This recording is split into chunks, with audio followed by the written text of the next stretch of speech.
Hi everyone, it's Monique. I'm going to talk to you today about kidney failure, just an overview about kidney failure, causes of kidney failure, what medications can cause it, what's different stages of kidney failure, and the treatments of kidney failure.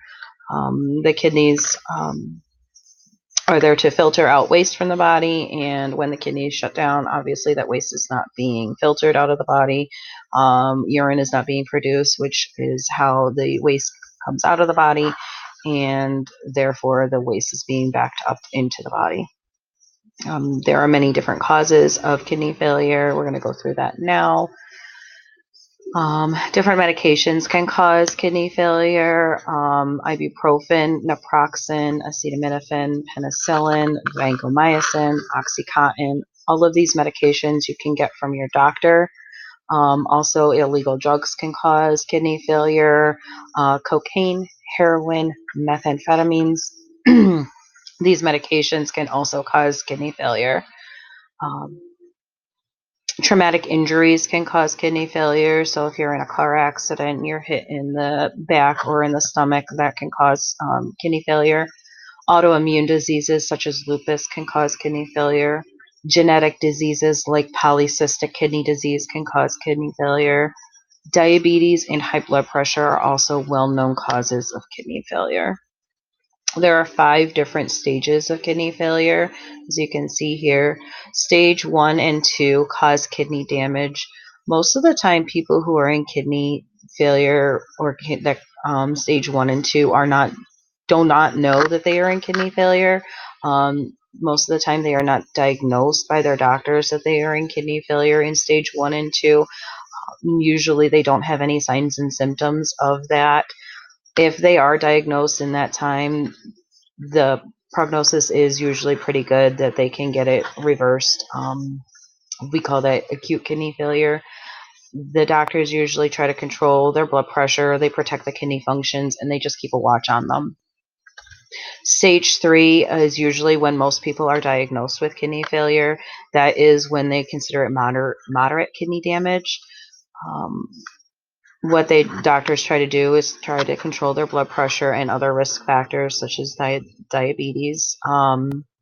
They also try to protect the kidneys as well, and they will keep watch on you as well. They may try to add some different kind of medications into your system to help try to control your diabetes and your high blood pressure. Stage 4 is considered severe kidney damage. The doctors will try to choose a different treatment plan just in case the stage 4 gets worse. They will try to control your blood pressure as well and other risk factors. Once again, your diabetes. They'll protect the kidneys, and they'll send you to a nephrologist. A nephrologist is a kidney doctor. Stage 5 is very severe kidney damage and what they call end-stage renal disease. Most of the time, they will basically have you pick a treatment plan. What they will suggest you do is dialysis or a kidney transplant, depending on the severity of your end-stage renal disease, depending on how bad you look otherwise, will depend on if you can get onto that kidney transplant list. As you can see here, there's different treatments for your kidney disease and your kidney failure. The treatments usually are the signs and symptoms of the kidney failure. If you're in the hospital, they will give you IV fluids to help try to get your kidneys to function again. They will also try to lower your A1C if you're a diabetic, try to control your blood pressure. With trying to control your blood pressure, they'll give you what they consider an ACE inhibitor, which is the angiotensin converting enzyme inhibitors, or they'll give you an angiotensin 2 receptor blockers. They'll also give you a Lasix pill, which will help kind of get all of that extra fluid out of you. They'll put you on a low salt diet. They'll give you a low protein diet as well. They'll also try to lower your cholesterol with medications that they call statins. Any kind of statin will help lower your cholesterol. For end-stage renal disease, your choices are dialysis or kidney transplant.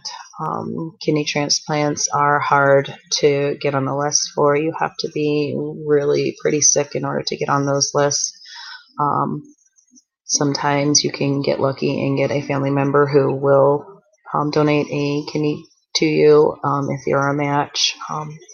However, it's not always possible to do that, and it's not always guaranteed to take as well. Dialysis is a more common treatment. Um, Most of the time, they will put what they call a vas cath or a permacath in your chest for a little while until they can take you into surgery to do a fistula in your arm. Um, they'll do an AV fistula. It's an arterial venous fistula in your arm so they can access your blood that way. And dialysis is you sit in a chair for quite a few hours, 3 times a week, either Monday, Wednesday, or Friday, Tuesday, Thursday, or Saturday, depending on your schedule. And you sit in a chair for quite a few hours, and they kind of hook you up to a machine and basically take your blood out, clean it up, and then they put it back into you. They make sure that you're weighed prior to your dialysis treatment, and then they will weigh you afterwards. The doctor puts in orders to see if they want fluids taken off of you. Sometimes the doctor will write for orders to have 1 or 2 or 3 liters of extra fluid taken off of you, depending on how much you weigh, depending on how you're feeling, depending on if they feel that you need extra fluids taken off of you. That's usually the prognosis of what people do. They also have peritoneal dialysis, which is when they have a catheter inserted into your abdominal wall. And that is done usually every 4 hours for patients. Overnight, I think they go 8 hours. And you kind of just have this bag of fluid go into you. It sits in there for a little while and then it drains out. Some people prefer that if they want to go camping, or they just don't want to be hooked up to a machine for 4 hours at a time every other day or something like that. So it just depends on what your doctor seems to think is better for you, what you think is better for you. Nephrologists are wonderful in discussing all of those options for you.